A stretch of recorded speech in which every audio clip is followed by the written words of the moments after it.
ಈ ರಾಜ್ಯದಲ್ಲಿ ಪ್ರಾದೇಶಿಕ ಪಕ್ಷ ಅಂತಕ್ಕಂಥದ್ದು ಯಾಕೆ ಇರಬೇಕು ಅಂತಕ್ಕಂಥದ್ದನ್ನ ಈಗ ಹಲವಾರು ಬಾರಿ ಒತ್ತಿ ಹೇಳಿದ್ರು ಸಹ ಎಲ್ಲೋ ಒಂದು ಕಡೆ ಕೊನೆಯ ಹಂತದಲ್ಲಿ ನಮ್ಮ ಜನರು ಎಲ್ಲೋ ಒಂದು ಕಡೆ ಎಡುತ್ತಾ ಇದ್ದಾರೆ ಅಂತಕ್ಕಂಥದ್ದು ನೀವು ಅರ್ಥ ಮಾಡ್ಕೋಬೇಕಾಗ್ತದೆ. ನಿಮಗೆಲ್ಲ ಗೊತ್ತಿದೆ, ಕುಮಾರಸ್ವಾಮಿ ಅವರು ಮುಖ್ಯಮಂತ್ರಿ ಆಗಬೇಕು, ಆಗ ಈ ರಾಜ್ಯ ಉದ್ಧಾರ ಆಗ್ತದೆ, ರಾಮರಾಜ್ಯ ಆಗ್ತದೆ ಅಂತಕ್ಕಂಥದ್ದು ಹೇಳ್ತೀವಿ. ಅವರು ಮುಖ್ಯಮಂತ್ರಿ ಆಗಬೇಕಾದ್ರೆ ನಮ್ಮ ಪಕ್ಷ ಬಲವರ್ಧನೆ ಹೇಗಾಗಬೇಕು, ಈ ಹಳೆ ಮೈಸೂರು ಭಾಗದಲ್ಲಿ ಏನಿದೆ, ಕೋಲಾರ ಜಿಲ್ಲೆ ಇರ್ಬೋದು, ಮಂಡ್ಯ ಇರ್ಬೋದು, ಹಾಸನ ಇರ್ಬೋದು, ಬೆಂಗಳೂರು ಇರ್ಬೋದು, ತುಮಕೂರು ಇರ್ಬೋದು, ಮೈಸೂರು ಇರ್ಬೋದು, ಚಿಕ್ಕಬಳ್ಳಾಪುರ ಇರ್ಬೋದು, ಈ ಭಾಗದಲ್ಲಿ ನಾವು ಏನಾದರೂ ಮಾಡಿ ಈ ಬಾರಿ 50ರಿಂದ 60 ಸೀಟ್ನ ಗೆಲ್ಲಿಸ್ಕೊಳ್ಳೇಬೇಕು ಅಂತಕ್ಕಂಥ ತೀರ್ಮಾನದಲ್ಲಿ ಇವತ್ತು ನಿಖಿಲ್ ಕುಮಾರಸ್ವಾಮಿ ಈ ಅಭಿಯಾನವನ್ನು ಹಮ್ಮಿಕೊಂಡಿರ್ತಕ್ಕಂಥದ್ದು. ರಾಷ್ಟ್ರೀಯ ಅಧ್ಯಕ್ಷರು ಎಚ್ ಡಿ ದೇವೇಗೌಡರ ಆದೇಶದ ಮೇರೆಗೆ ಬಂದಿರತಕ್ಕಂಥದ್ದು. ಕುಮಾರಸ್ವಾಮಿ ಅವರು ಇವತ್ತು ಕೇಂದ್ರದಲ್ಲಿ ತುಂಬ ಕೆಲಸ ಕಾರ್ಯಗಳು ತೊಡಗಿರೋದ್ರಿಂದ ಇವತ್ತು ನಿಖಿಲ್ ಕುಮಾರಸ್ವಾಮಿ ಅವರನ್ನ ಮುಂದೆ ಬಿಟ್ಟು ನಾವಿವತ್ತು ಈ ಕೆಲಸವನ್ನು ಮಾಡ್ತಾ ಇರ್ತಕ್ಕಂಥದ್ದು. ತಾವೆಲ್ಲ ನೋಡ್ತಾ ಇದ್ದೀರಿ, ಕಾಂಗ್ರೆಸ್ ಸರ್ಕಾರ ಅಧಿಕಾರಕ್ಕೆ ಬಂತು, 136 ಸೀಟ್ ಗೆಲ್ತು, ಬಹಳ ಓವರ್ಲೋಡ್ ಆಗಿರ್ತಕ್ಕಂಥದ್ದು ತಾವೆಲ್ಲ ನೋಡ್ತಾ ಇದ್ದೀರಿ. ಮಾತೆತ್ತಿದ್ರೆ ಒಂದು ಅಭಿವೃದ್ಧಿ ಕೆಲಸ ಇಲ್ಲ. ಕುಮಾರಸ್ವಾಮಿ ಅವರು ಎಂಥ ಯೋಜನೆಗಳನ್ನ ಹಾಕೊಂಡಿದ್ರು, ಪಂಚರತ್ನ ಕಾರ್ಯಕ್ರಮಗಳ, ಆದರೆ ಜನಗಳಿಗೆ ಗಮನ ಹೋಗಲಿಲ್ಲ. ಕಾಂಗ್ರೆಸ್ನವ್ರು ಏನು ಸುಳ್ಳು ಹೇಳಿದ್ರು, 2,000 ಕೊಡ್ತೀವಿ ಅಂತ, ಅದು ಮಾತ್ರ ಜನಗಳ ಗಮನಕ್ಕೆ ಹೋಯ್ತೆ ಹೊರತು ಕುಮಾರಸ್ವಾಮಿಯವರು ಲಕ್ಷಾಂತರ ರೂಪಾಯಿ ಪ್ರತಿ ಕುಟುಂಬಕ್ಕೆ ಮಾಡಿಕೊಡ್ತೀನಿ ಅಂತಕ್ಕಂಥದ್ದು ಹೋಗಲಿಲ್ಲ.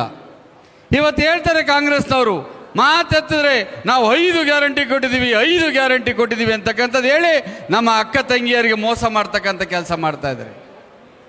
5 ಗ್ಯಾರಂಟಿಗಳು ಎಲ್ಲಿ ಕೊಟ್ಟಿದ್ದಾರೆ ಅಂತಕ್ಕಂಥದ್ದು ಅವ್ರು ಹೇಳ್ತಾ ಇಲ್ಲ. ಕೊಟ್ಟಿದ್ದೀವಿ ಅಷ್ಟೇ ಹೇಳ್ತಾ ಇರ್ತಕ್ಕಂಥದ್ದು. ಚನ್ನಪಟ್ಟಣ ಬೈ ಎಲೆಕ್ಷನ್ನಲ್ಲಿ ಕೊನೆ 2 ದಿವಸ ಇದ್ದಂಗೆ 4 ತಿಂಗಳು ದುಡ್ಡನ್ನ ರಾತ್ರೋರಾತ್ರಿ ಹಾಕಿ ಹೆಂಗಸರ ಓಟ್ ಅಂತ ಪಡ್ಕೊಂಡಂತ ಆ ಸರ್ಕಾರ, ಕಾಂಗ್ರೆಸ್ ಪಕ್ಷ ಇದು. ನೀವು ಅರ್ಥ ಮಾಡ್ಕೋಬೇಕಾಗ್ತದೆ. ಇವತ್ತು 5 ಗ್ಯಾರಂಟಿಗಳು ಎಲ್ಲಿ ಕೊಡ್ತಾ ಇದ್ದಾರೆ. ಇವತ್ತು ಅವರು ಸಿದ್ದರಾಮಯ್ಯವ್ರು ಹೇಳ್ಬಿಟ್ರು, ನಾನು ಅನ್ನನೇ ಉಂಡಿರಲಿಲ್ಲ, ನನಗೆ ಗೊತ್ತು ಕಷ್ಟ, ಜನ ಅನ್ನ ಉಣ್ಲಿಂದ 10 kg ಅಕ್ಕಿ ಕೊಡ್ತೀನಿ ಅಂತ ಹೇಳಿದ್ರಲ್ವಾ. ಮೋದಿಯವರು ಕರೋನಾ ಸ್ಟಾರ್ಟ್ ಆದ ತಕ್ಷಣ ಪ್ರತಿಯೊಬ್ಬರ BPL ಕಾರ್ಡ್ನವ್ರಿಗೆ 5 kg ಅಕ್ಕಿ, 2 kg ರಾಗಿ ಅಥವಾ ಗೋಧಿ ಅಥವಾ ಜೋಳನ ಕೊಡ್ತಾವ್ರೆ. ಇವ್ರು 10 kg ಕೊಟ್ಟಿದ್ರೆ ಇವತ್ತು ಎಷ್ಟು ಕೊಡಬೇಕಾಗಿತ್ತು? 15 kg ಕೊಡ್ತಾ ಇದ್ದಾರಾ? ಇವ್ರು ಕೊಡ್ತಾ ಇರ್ತಕ್ಕ ಮೋದಿಯವ್ರು ಕೊಡ್ತಾ ಇರ್ತಕ್ಕಂಥ 5 kg ಅಕ್ಕಿನ ಸೇರಿಸಿ 110 ರೂಪಾಯಿ ಕೊಟ್ಟು ನಾವು 10 kg ಕೊಡ್ತೀವಿ, ಫ್ರೀ ಕೊಡ್ತಾ ಇದೀವಿ ಅಂತಕ್ಕಂಥ ಮೋಸ ಅಲ್ವಾ ಇದು? ಈಗ ಯೋಚನೆ ಮಾಡಿ, 2021-22ರಲ್ಲಿ ಮಾಲೂರಿಂದ ಬೆಂಗಳೂರಿಗೆ ಬಸ್ ರೇಟ್ ಎಷ್ಟಪ್ಪ ಇತ್ತು? 35 ರೂಪಾಯಿ ಇತ್ತಾ? 30 ರೂಪಾಯಿ ಇತ್ತು. 35 ರೂಪಾಯಿ. ಆರಾಮಾಗಿ 70 ರೂಪಾಯಿ ಕೊಟ್ಟರೆ ಗಂಡ ಹೆಂಡ್ತಿರು ಇಬ್ಬರು ಬೆಂಗಳೂರಿಗೆ ಹೋಗಿ ಜೊತೆಲಿದ್ದು ಪಿಕ್ಚರ್ ನೋಡ್ಕೊಂಡು ಮಸಾಲೆ ದೋಸೆ ತಿನ್ಕೊಂಡು ಕೆಳಗೆ ಬರೋರು. ಇವತ್ತು ಹೆಂಡ್ತಿಗೆ ಫ್ರೀ, ಗಂಡನಿಗೆ 70 ರೂಪಾಯಿ. ಇದು ಇವ್ರು ಕೊಡ್ತಾ ಇರ್ತಕ್ಕಂಥದ್ದು. ಸಿದ್ದರಾಮಯ್ಯನವರು ಅವತ್ತು ಹೇಳಿದ್ರು ಎಲ್ರಿಗೂ 100 ಯೂನಿಟ್ ಫ್ರೀ ಕರೆಂಟು ಅಂತ. ಎಲ್ಲಿ ಕೊಡ್ತಾ ಇದ್ದಾರೆ? 2 ರೂಪಾಯಿ 25 ಪೈಸಾ ಇತ್ತು ಒಂದು ಯೂನಿಟ್ಟು, ಇವತ್ತು 7 ರೂಪಾಯಿ 50 ಪೈಸಾ ಮಾಡಿರ್ತಕ್ಕಂಥ ನೀವು ನೋಡ್ತಾ ಇದ್ದೀರಿ. ಈ ಭಾಗದಲ್ಲಿ ಬೋರ್ವೆಲ್ಗಳು ಓಡ್ತಾವೆ. ಕುಮಾರಸ್ವಾಮಿ ಅವರು ಇದ್ದಂಥ ಕಾಲದಲ್ಲಿ 15,000 ರೂಪಾಯಿ ಕಟ್ಟಿ ನಾನು ಬೋರ್ವೆಲ್ ಹೊಡೆದಿದ್ದೀನಿ ಅಂತ ಅರ್ಜಿ ಹಾಕಿದ್ರೆ ಅದು ಎಷ್ಟೇ ಲಕ್ಷ ಖರ್ಚಾದರೂ ಸಹ ಸರ್ಕಾರದ ಟ್ರಾನ್ಸ್ಫಾರ್ಮರ್ಗಳನ್ನ ಹಾಕ್ಸ್ಕೊಡ್ತಾ ಇದ್ದು. ಇವತ್ತು ನೀವು ಬೋರ್ವೆಲ್ ಹೊಡೆದ್ಬಿಟ್ಟು ಈ ಸರ್ಕಾರಕ್ಕೆ ಅರ್ಜಿ ಹಾಕಿ 2.5 ಲಕ್ಷ ರೂಪಾಯಿ ಸರ್ಕಾರ ಕಟ್ಟಬೇಕು, 1.5 ಲಕ್ಷ ರೂಪಾಯಿ ಲಂಚವನ್ನು ಕೊಡಬೇಕಾದಂತ ಈ ಕೆಟ್ಟ ಸರ್ಕಾರ. ಯಾವುದೇ ನಿಗಮದಲ್ಲಿ ಎಲ್ಲಾದರೂ ನೋಡಿದ್ದೀರಿ ಅಂದ್ರೆ ಈ ಸರ್ಕಾರಿ ದುಡ್ಡನ್ನ ಚುನಾವಣೆಗೆ ಅಂತ ಬಾರ್ಗಳಲ್ಲಿ ಡ್ರಾ ಮಾಡ್ಕೊಂಡಿದ್ದೆ ಎಲ್ಲರೂ ನೋಡಿದ್ದೀರ ನೀವು? ವಾಲ್ಮೀಕಿ ನಿಗಮದ್ದು ಮೊನ್ನೆ ಹೈಕೋರ್ಟ್ ಹೇಳ್ತು, ರಾಜ್ಯ ಸರ್ಕಾರದ ತನಿಖೆಯಲ್ಲಿ ನನಗೆ ನಂಬಿಕೆ ಇಲ್ಲ, CBI ಮಾಡಲಿ ಅಂತಕ್ಕಂಥದ್ದು ಹೇಳ್ತು. ನೀವು ಇದನ್ನ ಅರ್ಥ ಮಾಡ್ಕೋಬೇಕಾಗ್ತದೆ.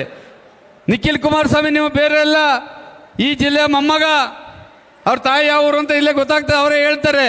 ಈ ಜಿಲ್ಲೆಯ ಮೊಮ್ಮಗ ನೀವು ಅರಸಿ ಅವ್ರನ್ನ ಬೆಳೆಸಿ ಈ ಪ್ರಾದೇಶಿಕ ಪಕ್ಷವನ್ನು ಕಟ್ತಕ್ಕಂಥ ಕೆಲಸವನ್ನ ನಾವೆಲ್ಲ ಮಾಡ್ತೀವಿ.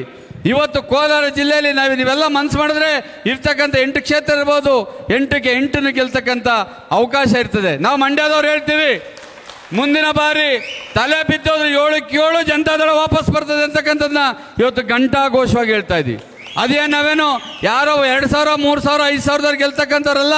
ನೀವು ರಿಸಲ್ಟ್ ಬಂದ ಮೇಲೆ ಹೇಳಿ ನಾವು ಎಷ್ಟೆಷ್ಟರಲ್ಲಿ ಗೆಲ್ತೀವಿ ಅಂತಕ್ಕಂಥದ್ದು. ಈ ದುರಾಡಳಿತವನ್ನ ಎಷ್ಟು ದಿವಸ ಜನಗಳು ಸಹಿಸ್ಕೊಳ್ತಾರೆ ಅಂತಕ್ಕಂಥದ್ದನ್ನ ನಾವು ಅರ್ಥ ಮಾಡ್ಕೋಬೇಕಾಗ್ತದೆ.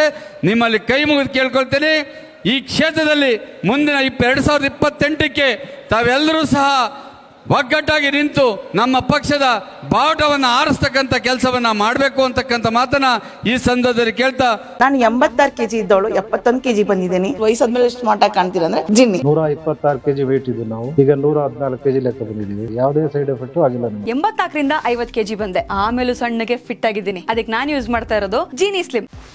84ರಿಂದ 50 kg ಬಂದೆ, ಆಮೇಲೂ ಸಣ್ಣಗೆ ಫಿಟ್ ಆಗಿದ್ದೀನಿ. ಅದಕ್ಕೆ ನಾನು ಯೂಸ್ ಮಾಡ್ತಾ ಇರೋದು ಜೀನಿ ಸ್ಲಿಮ್. ಸಣ್ಣ ಆಗಕ್ಕೆ ಜೀನಿ ಸ್ಲಿಮ್ ಯೂಸ್ ಮಾಡದೆ ಹೆಲ್ದಿನೂ ಅದೇ.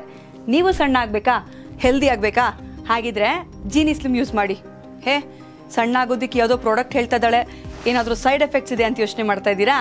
ಖಂಡಿತ ಇಲ್ಲ, ಯಾಕಂದ್ರೆ ಇದು ಕೆಮಿಕಲ್ ಫ್ರೀ. ಸಣ್ಣ ಆಗಬೇಕು ಅಂದ್ರೆ ಜೀನಿ ಸ್ಲಿಮ್ ಯೂಸ್ ಮಾಡಿ. ಹೆಚ್ಚಿನ ಮಾಹಿತಿಗೆ ಕೆಳಗೆ ಡಿಸ್ಪ್ಲೇ ಆಗ್ತಿರೋ ನಂಬರ್ಗೆ ಕಾಲ್ ಮಾಡಿ.